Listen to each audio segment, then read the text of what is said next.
Maagang gumising si Aya, isang delivery rider sa isang kilalang app. Isang linggo na lang bago matapos ang kanyang kontrata at lilipat na siya sa kabilang kumpanya. Pero may isang tao ang nagpapabigat ng kanyang loob sa pag-alis. Si Sam, ang barista sa maliit na coffee shop sa tabi ng High Street sa BGC.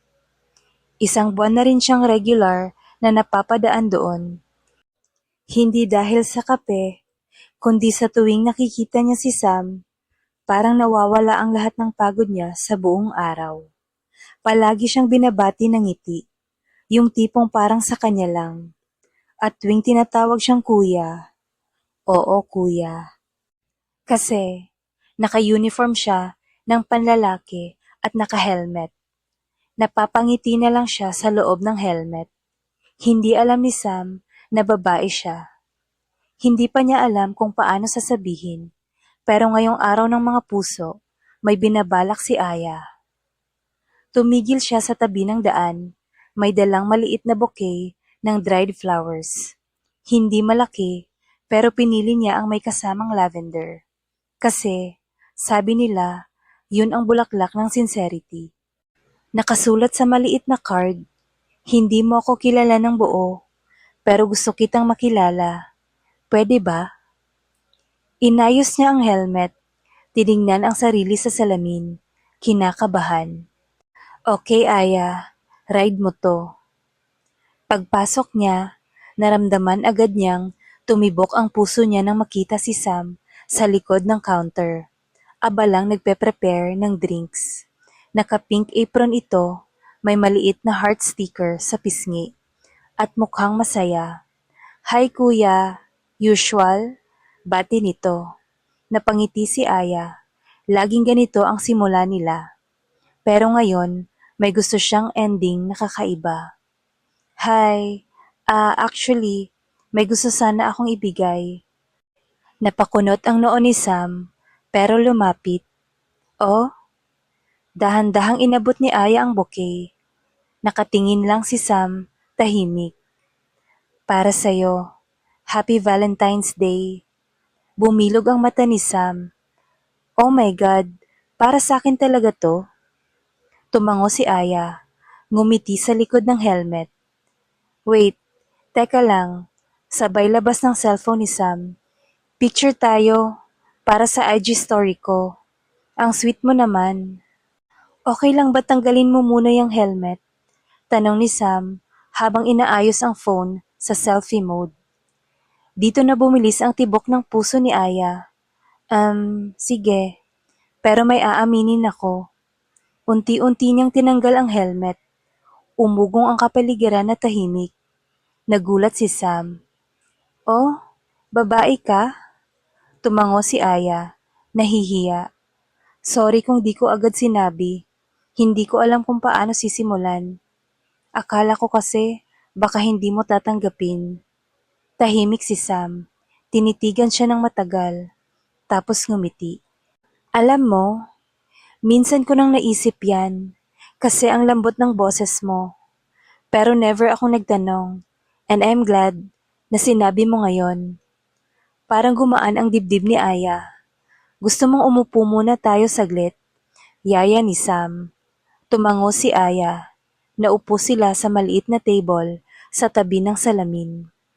Lagi kang nagpapadeliver dito sa amin, no? Tanong ni Sam.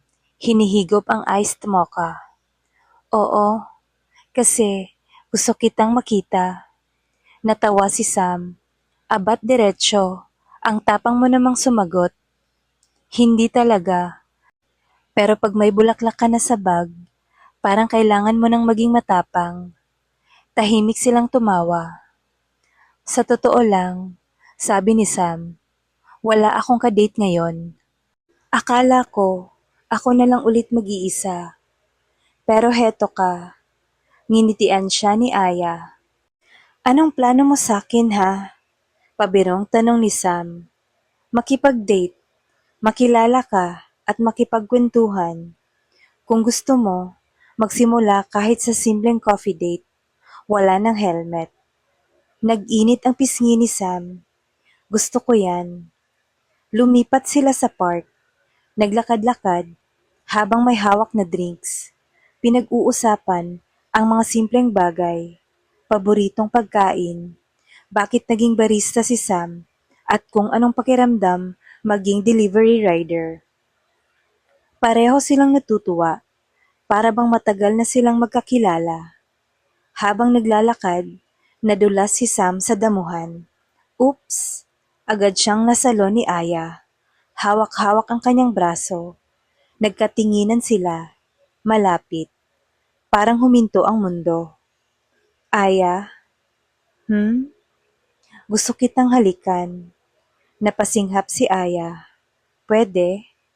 Tumango si Sam. Oo. At dahan-dahan, nagtagpo ang kanilang mga labi. Unay banayad, maingat, tapos naging mas totoo, mas malalim. Hindi ito kwento lang, hindi ito pangarap lang. Naramdaman nila ang tibok ng isa't isa. Ang init ng palad ni Sam sa pisngi ni Aya. Ang pagsara ng kanilang mga mata na para bang ayaw nang bumitaw. Pagbitaw nila, parehong namumula. Sorry, bulong ni Sam. Na-carried away lang ako. Huwag kang mag-sorry, sagot ni Aya.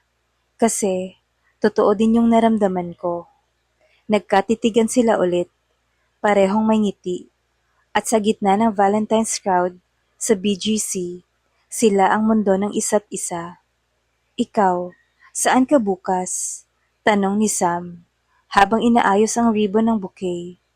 May delivery pa rin, pero baka dito pa rin ako kumain ng lunch. Baka mas maganda kung sabay na tayong kumain. Napangiti si Aya. Sige, isang date ulit?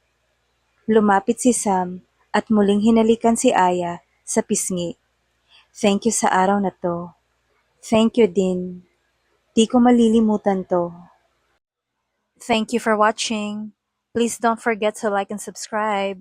Bye.